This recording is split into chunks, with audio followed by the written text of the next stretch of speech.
Man, I've looked everywhere this week for this cassette tape that I know that Charles Manson called me on Easter. I know he called me on Easter one year, and I've been looking for this tape forever, and I just wanted to use it in the video. And then it got me thinking about something else.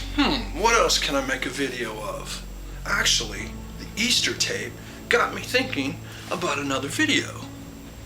The Mandela Effect. You know what the Mandela Effect is?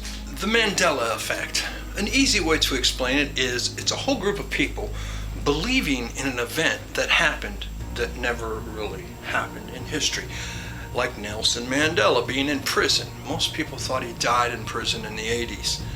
And he got out of prison in the 90s, and he lived on to be 95 years old, and he died of ripe old age outside of prison.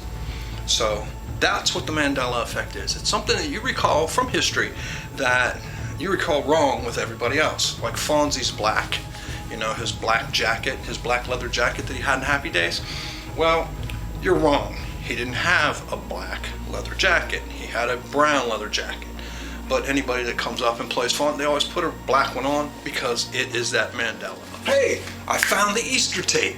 Here, check it out. I have a collect call from Charles. an inmate at California State Prison, Corcoran 1, in California. To accept, dial or say 5 and hold. To refuse, your call is being connected. Thank you for using MCI.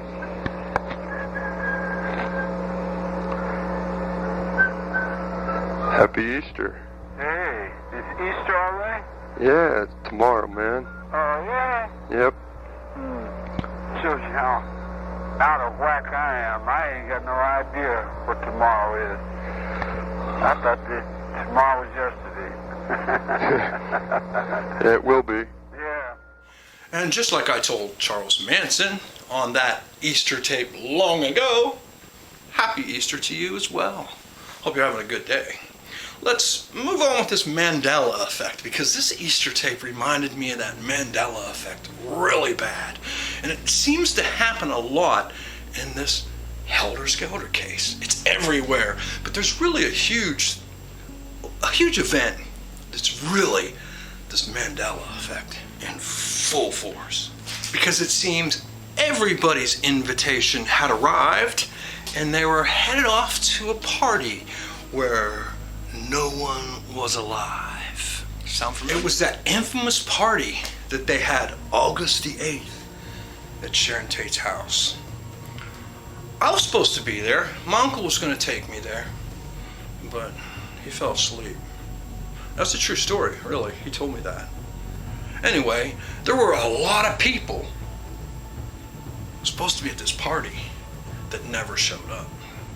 First off, if Sharon Tate was having a party, wouldn't you show up? I mean, damn, I would never fall asleep. I'd be like,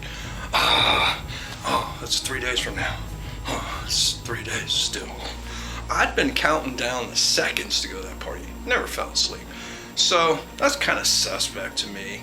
But anyway, there's a lot of people who went to this party, or were supposedly to go to this party. And they swear on it. Not only do they swear on it, they've written books on it. Their memoirs have it in them. And what really reminded me, when I was looking for this Easter tape, they talked about one of these guys that was supposed to be at this party. They put it in his damn obituary on TV, basically, talking about Charles Manson, which always catches my attention. And it was like, I was looking for this, and all of a sudden, bam, on TV's Manson. So I had to listen. And it got me think, that's what got me into this damn Mandela thing in the first place. It wasn't the Easter tape, it was what I seen while I was looking. Here, take a On look. screen, Gossett lived a fascinating life. He participated in civil rights marches and took acting classes with Marilyn Monroe. In his 2010 memoir, Gossett detailed narrowly missing the Manson murders at Sharon Tate's house, stopping home to shower before catching a news flash about the tragedy. He wrote, quote, "There had to be a reason for my escaping this bullet." Lou Gossett Jr. was supposed to be at this party. That's what got me thinking about the Mandela Effect. Remember in Risky Business when Tom Cruise comes sliding in, and I think the song's Old Time Rock and Roll by Bob Seger. He's got on the white button-down shirt. He's in his underwear. You can't really see his underwear. And he's got sunglasses on. And you remember that? Well, never happened. Mandela Effect. He's got on a pink shirt and he never has sunglasses on in that scene ever. Throughout the whole movie, he's got sunglasses on all the time. But that's how the Mandela Effect works. Was Gossett maybe invited to a party before? I'm sure all these people were invited to a party at Sharon's house before. And then they find out that she's murdered, and their mind associates that with, wow, I was supposed to be there. I don't know. Maybe there really was supposed to be a party. Because a lot of people come out in their statements and they say, oh, I know that people probably think I'm making this up, but I was really supposed to be there. Maybe there really was a party that night. And maybe, can you imagine if there was a party and all these people didn't show up? Sharon would feel like, oh man, nobody showed up to my party. And then she gets murdered. That'd be like my birthday party. Nobody ever showed up to my birthday. I'd be murdered at my birthday party and nobody would care. Until they found out I was murdered, and then they'd be like, damn, I was supposed to be there. I was supposed to be there. That's what should have happened. That's what I should have did as a kid. I should have got murdered at my birthday party, because then people would have been like, I should have been there. Ava Roosevelt was a model. She knew Sharon Tate. Did pictures with her. Was supposed to be at the party. Put gas in her car. But mysteriously, the gas gauge was still on empty. She didn't want to run out of gas, so she went home that night. Sharon was like my sister to me. I mean, she was only 5-6 years older than I was, and she was already a big star, and you would never know it being with her. She was the kindest human being that you ever spent time with. It was, to me, something happened so horrible that I closed my heart to it completely. I never looked at the crime scene pictures. I never read about it. I never wanted to even think about Manson. We were kind of innocents, invincible. We could buy beautiful cars and do a few pictures and, float through life and have each other. And suddenly, poof, it was gone.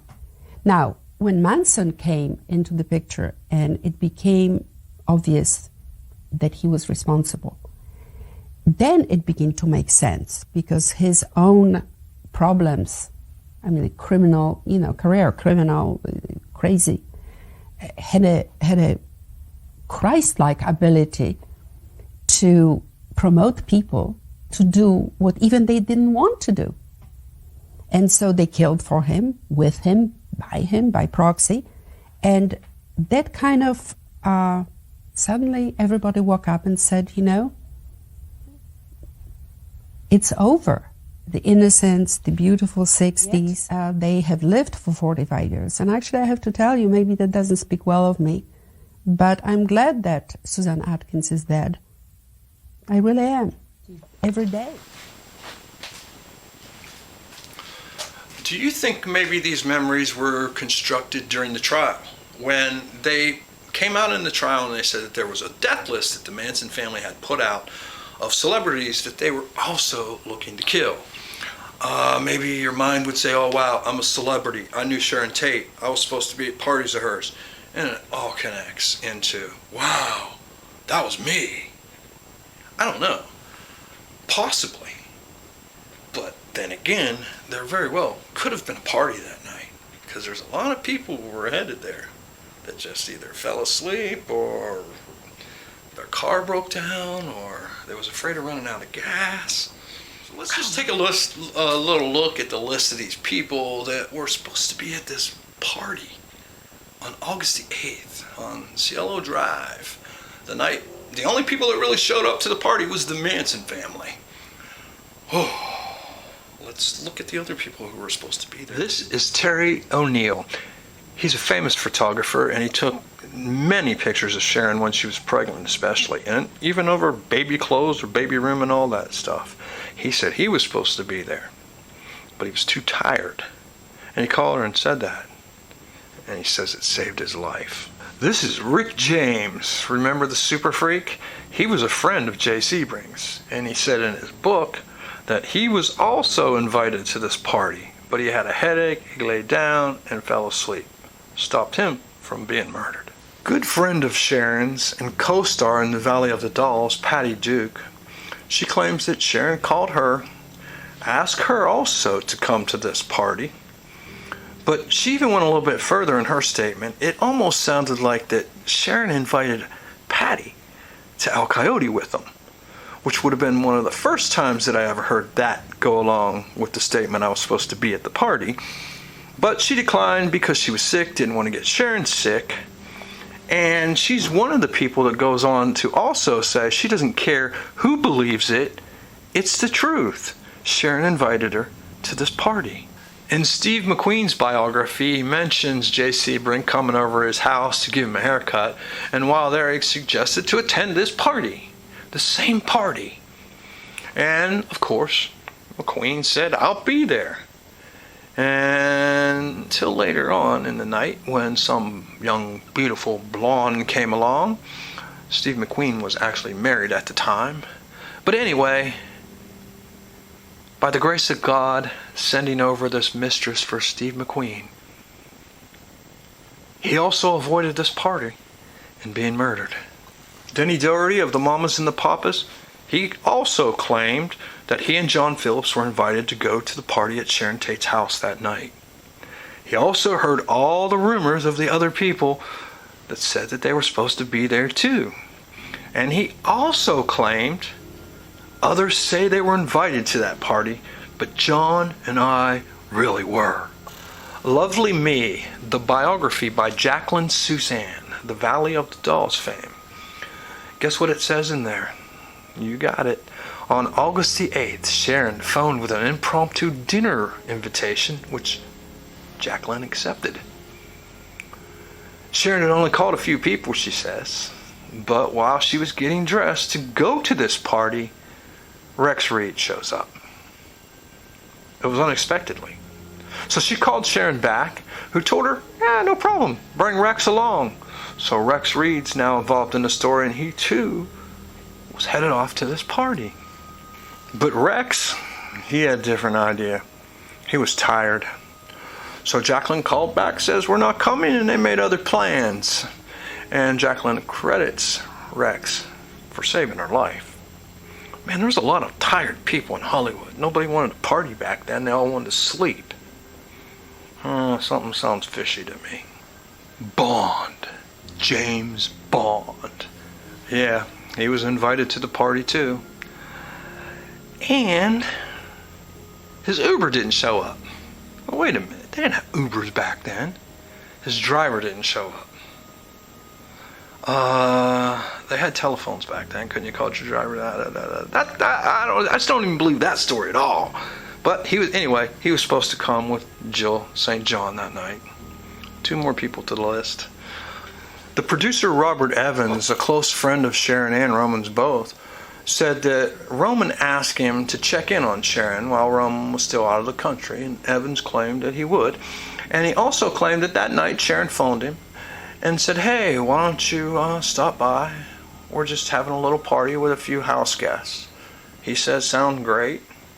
Said he's working on a film in the editing room, and when he's done he'll be by. And a little later, guess what? He called to say, I can't come. Did anybody call after midnight? When did they call? When did these parties start and when did they end? I've got a lot of questions. Now this is interesting, but it happened after he died. After he died, it came out that Dean Stockwell, the night of the murders on August the 8th, 1969, he actually went to the party. He drove himself to the party, and when he got to Sharon Tate's house, he didn't go in. What? Why? Now, Sammy Davis Jr., he don't claim that he was there, but he says that that was his crowd. And he knew that if he was in Los Angeles and there was something hip and happening at Sharon Tate's house, he'd have been there.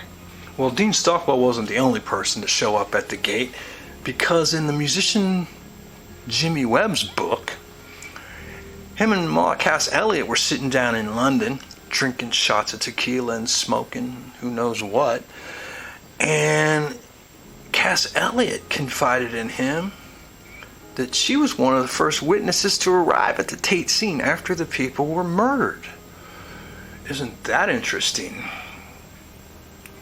How come she never said anything? Aren't these people supposed to be your friends? They could have sang the Mamas and the Papas were almost all there that night. They could have sang California Dreamin' or something, because that's what this was. It was California Dreamin'.